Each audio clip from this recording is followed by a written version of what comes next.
Hi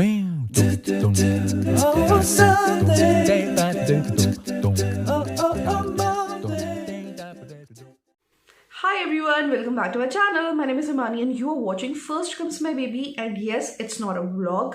ये एक normal video है जिसमें मैं आपको कुछ टिप्स दूंगी, स्पेशली अपना एक्सपीरियंस बताऊंगी क्योंकि त्रिशिका अब हो गई है 2.5 साल की। तो इस विद इन 2.5 साल में जो भी चीजें मैंने एक्सपीरियंस की है इस सीरीज के थ्रू मैं आप लोगों के साथ शेयर करने जा रही हूं और ये इस सीरीज की फर्स्ट वीडियो है।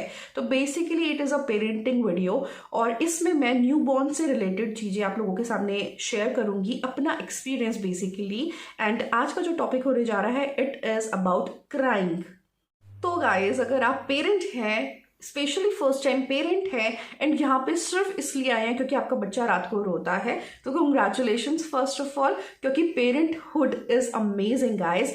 And with my experience I can tell you कि बच्चे का रोना किसी भी पेरेंट के लिए नाइटमेयर से कम नहीं होता है, स्पेशली रात को अगर बच्चा रोए तो ये मेरा एक एक्सपीरियंस है कि मेरी बेबी कम से कम 3 महीने तक तो ढंग से नहीं सोई थी रात को।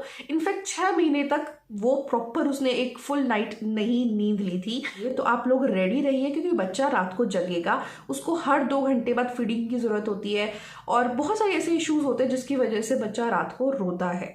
तो आज हमारा जो टॉपिक यही है कि बच्चा रात को क्यों रोता है। मैं कुछ ऐसे पॉइंटर्स आपको बताऊंगी जिसके थ्रू आप लोग समझ पाओगे अपने बच्चों के सिम्टम्स एंड उसका छोटे मोटे क्योर्स भी मैं यहाँ पे बताने की कोशिश करूंगी which is in your hand. Like जो भी चीजें, जो भी प्रॉब्लम्स हैं जो आपके हाथ में है।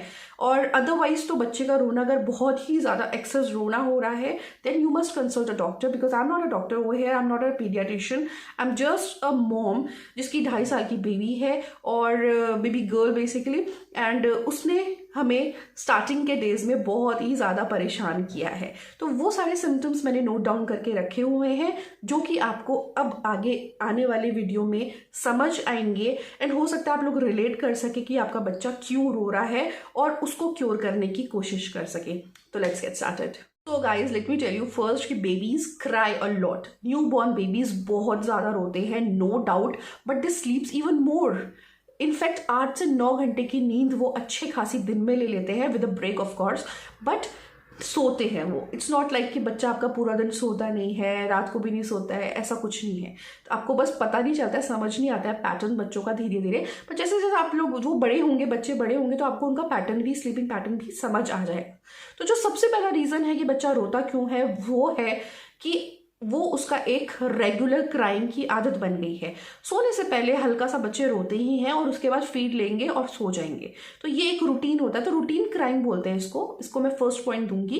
एंड रूटीन क्राइंग में बच्चा हल्का सा भी अगर उसको डिस्कम्फर्ट फील हो रहा है तो वो रोएगा। It's not a big deal, it is curable. And आप लोग समझिए कि ज्यादा दिक्कत अगर बच्चे को नहीं हो रही है, ज्यादा एक्सेसिव वाली क्राइंग नहीं है, तो दैट मीन्स वो उसकी रूटीन क्राइंग है। या तो उसको नींद आ रही है या फिर उसको कुछ डिस्कम्फर्ट हुआ है या फिर आप उसको कहीं बाहर ले गए हैं और उसका सोने का टाइम है, तो तब वो थोड़ा सा क्रैंकी होगा। और वो कैसे ठीक होगा, उसका क्योर क्या है? उसका क्योर ये है कि आप उसको स्वेडल कर लो, अच्छे से कडल कर लो। इनफैक्ट आप लोग उसको गोद में लेके घूमोगे ना तो गोद में बच्चा बहुत ही ज्यादा अच्छे से सोता है। तो ये जो ट्रिक है ये सबसे पहले आप लोगों को यूज करनी है, that is motion. Motion means कि बच्चे को घूमते हुए या हिलते हुए अपने बॉडी के पास कांटेक्ट अगर आपका है बच्चे का तो वो बहुत ही जल्दी आराम से सोएगा। तो motion and body contact is very very important. अगर बच्चे का जो फसीनेस है या फिर जो बेबी का जो रूटीन है क्राइंग का वो नॉर्मल है, जो आपको लगता है कि वो डेली सोने से पहले रोता है, तो this is the first point and उसका क्योर कर भी मैंने आपको बता दिया। अब आते हैं सेकेंड पॉइंट पे, which is very very important point, because maximum बच्चे जब रोते हैं तो वो उसका मेन जो कारण होता है दैट इज हंगर, भूख की वजह से। एंड बच्चों का जो स्टमक होता है that is very very tiny, तो उसको थोड़ी थोड़ी देर में खिलाना पड़ता है, दूध पिलाना पड़ता है। इनफैक्ट चाहे आप फॉर्मूला दे रहे हो चाहे ब्रेस्ट मिल्क दे रहे हो तो उसको आपको थोड़ी थोड़ी देर में देना पड़ेगा, वरना बच्चा उठ के रोने लग जाएगा। तो उससे पहले ही आप क्योर क्या करो, अगर आपको लगता है बच्चा रो रहा है एंड उसको भूख लगी है तो आप अलार्म लगा के सो और उसको एवरी 2 आवर के गैप में फीड कराओ, जितना भी आपके डॉक्टर ने आपको प्रिस्क्राइब किया है। इनफैक्ट एक और चीज़ मैं इसमें बताऊंगी, जब बच्चे को भूख लगती है तो वो बहुत बाद में जाके रोता है। उससे पहले वो लिप स्मैकिंग करना स्टार्ट कर देगा, अंगूठा या कुछ फिस्ट को लेना स्टार्ट कर देगा, सक करना स्टार्ट कर देगा। तो these are all the indication जिससे आपको समझ जाना चाहिए बच्चे को भूख लगी है, जो कि धीरे धीरे आपको एक्सपीरियंस हो जाएगा। तो आपको और भी चीज़ें पता चलेंगी। बहुत सारे बच्चे अलग अलग एक्टिविटीज़ भी करते हैं, बट जो कॉमन एक्टिविटी है वो लिप स्मैकिंग की है एंड थंब या कुछ सक करने की है। तो वो कुछ भी चीज़ पकड़ेंगे और सक करने जब लग जाएंगे, दैट मीन्स उनको भूख लगी है। और उसके बाद जाके वो रोते हैं, जब उनको बहुत ही ज़्यादा टेम्पटेशन होती है कुछ चीज़ पीने की एंड वो नहीं ड्रिंक कर पाते, उनका पेट नहीं भरा हो। क्राइंग इज लेट इंडिकेटर, तो वो आपको बहुत बाद में, अगर जब बिल्कुल ही हद हो जाती है तब बच्चा रोता है। तो ये भी बहुत जल्दी आप लोग सॉल्व कर सकते हो। उसको फीड टाइम पे करा दो, उसके फंसी होने से पहले ही उसको पिला दो दूध। तो that is something important. Hunger की वजह से बच्चे रोते हैं। हमारा जो थर्ड पॉइंट है, it is again very very important, क्योंकि हंगर, गैस एंड क्राइंग, ये तीनों चीजें एक साइकिल के थ्रू बंधी हुई है एंड ये स्टेप बाय स्टेप आती है। बच्चे को भूख लगी है, उसकी वजह से बच्चे के गैस हो गई क्योंकि उसको खाना नहीं मिला, उसको दूसरे दूध नहीं पिया तो उसका पेट खाली है। एंड रोते रोते क्या होता है कि बच्चे के मुंह में हवा चली जाती है एंड फिर वो बहुत झटके से भी दूध पीता है तो उसके मुंह में गैप आके काफ़ी बार वो गल्प कर लेता है एयर को, which cause gas. And gas के बाद फिर उसका एक्सेसिव क्राइंग स्टार्ट हो जाता है। तो एक ये साइकिल है, you need to focus on that and आपको पूरी कोशिश करनी है। अगर बच्चे को भूख लगी है तो पहले ही अलार्म लगा के रख लो, एवरी 2 to 3 आवर्स, जैसे मैंने इससे पहले वाला जो पॉइंट बताया। एंड आपको लग रहा है कि बच्चे को भूख लगी है, उसको फटाफट फीड दे दो। और अगर कुछ ऐसा बाई चांस हो गया है कि आप लेट हो गए हो फीड देने में, तो what you can do is, आप लोग ध्यान रखो बीच बीच में गैप देके बच्चे को, मतलब उसके मुंह में हवा नहीं जानी चाहिए, क्योंकि बच्चा तुरंत ही जब दूध पीता है तो उसके बाद चुप नहीं होता, वो थोड़ा थोड़ा रोता रहता है, फिर पीता है, फिर रोता रहता है। तो वो एक कारण होता है जो गल्प कर लेता है एयर को। एंड वो आपको कैसे ठीक होगा, उसमें आपको बीच बीच में ब्रेक लेके बर्प दिलाना पड़ेगा बेबी को, which is very very important. Day 1 से, जब फर्स्ट फीड होता है तब से ही बेबी को मिडिल में एज वेल एज लास्ट में आपको बर्प दिलानी है। आपके डॉक्टर ने, पीडियाट्रिशियन ने आपको समझाई दिया होगा, ज्ञानी ने, कि आपको जब बेबी को दूध पिलाते हो फिर आपको बर्प दिलानी है, फिर दूध पिलाना है एंड फिर बर्प दिलानी है। एंड फाइनली जब आप फिनिश करते हो उसको फीड कराना, देन आपको बर्प दिलानी है। तो it will reduce the cycle. तो बीच बीच में अगर आप बर्प दिलाते हो तो जो पेट में हवा गई होती है वो निकल जाती है एंड उस वजह से बच्चे का जो गैस बनता है एंड स्टमक एक, जिसको कॉलिक भी कहते हैं। इनफैक्ट आप लोग सब लोग अब रूबरू हो गए होंगे कॉलिक वाली टर्म से, नहीं हुए होंगे तो मैं इस पर एक सेपरेट वीडियो बना दूंगी।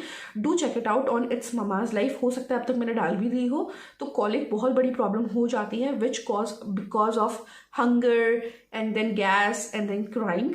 तो ये आपकी बिल्कुल क्योर हो जाएगी बेबी की एंड बच्चा रोना बंद कर देगा, चुप हो जाएगा बच्चा एंड फीड लेके सो जाएगा। और एक और चीज, अगर आप फॉर्मूला मिल्क दे रहे हैं बेबी को तो what you can look for is, अगर आपको लगता है बेबी फॉर्मूला मिल्क की वजह से उसको डाइजेशन में प्रॉब्लम हो रही है तो आप अपने पीडियाट्रिशियन से बात करके उसको चेंज भी करा सकते हो। And you can start with some other brand जिसकी वजह से आपके बेबी को इनडाइजेशन की प्रॉब्लम नहीं होगी, gas and hunger and everything.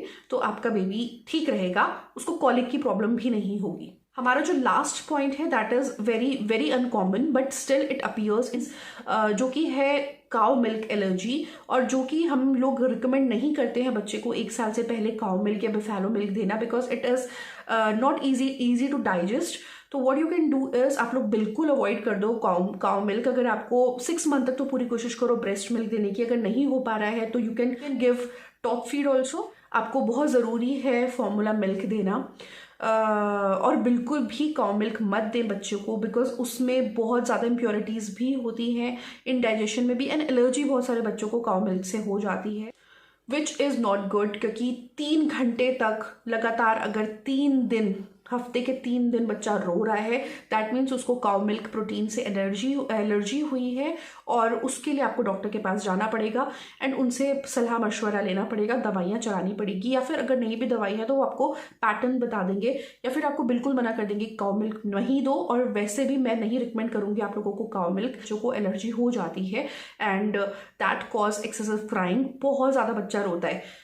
तो इस चीज का आपको बहुत ध्यान रखना। ये तो हमारे 4 पॉइंट्स थे जिसकी वजह से बच्चा रोता है, बट और भी कारण है जिसको अगर आप ध्यान में रखोगे तो आपका बच्चा रात को बहुत लीस्ट रोएगा, लाइक रोएगा तो है ही, थोड़ा सा डिस्टर्ब होगा, उसको डिस्कम्फर्ट होगा, बट आपका वो जो प्रॉब्लम है ना, जो बच्चे के रोने से जो प्रॉब्लम है, आपको समझ आ जाएगी कि क्यों रो रहा है। Diaper needed to be changed at every 2 hour. जैसे कि आप फीड कराओगे उसके साथ साथ ही आप एक रूटीन बना लो कि बेबी का डायपर चेंज करना है, बिकॉज जब वो ज़्यादा फुल हो जाएगा, हैवी हो जाएगा डायपर, तभी बेबी को डिस्कम्फर्ट होगा।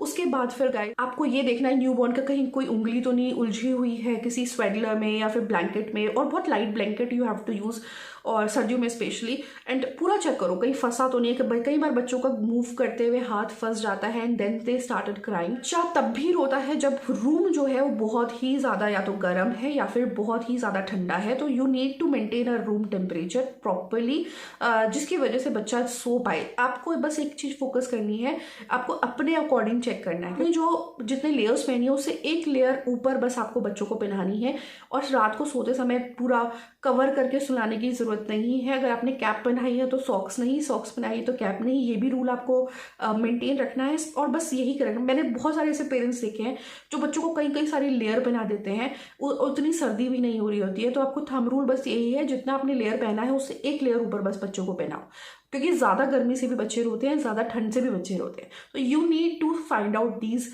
Symptoms and these pointers you have to look forward. And last, अगर बच्चे को कुछ इलनेस है या ईयर इन्फेक्शन है, उसको कोल्ड हो रखा है, उसका नोज ब्लॉक हो गया है, तो ये भी सारे सिम्टम्स होते हैं जिसकी वजह से बच्चा रात को रोता है। ये थी हमारी वीडियो। अगर आपको ये वीडियो पसंद आए, do hit the like button guys, do subscribe to my channel if you are new viewer, and हमारा एक और चैनल है ममाज लाइफ, आप उसको भी सब्सक्राइब कीजिए, क्योंकि उसमें बहुत सारी सीरीज आने वाली है पेरेंटिंग से रिलेटेड, विच आई थिंक आप लोगों के लिए बहुत ही ज़्यादा यूजफुल होगी। तो स्टे कनेक्टेड गाइस।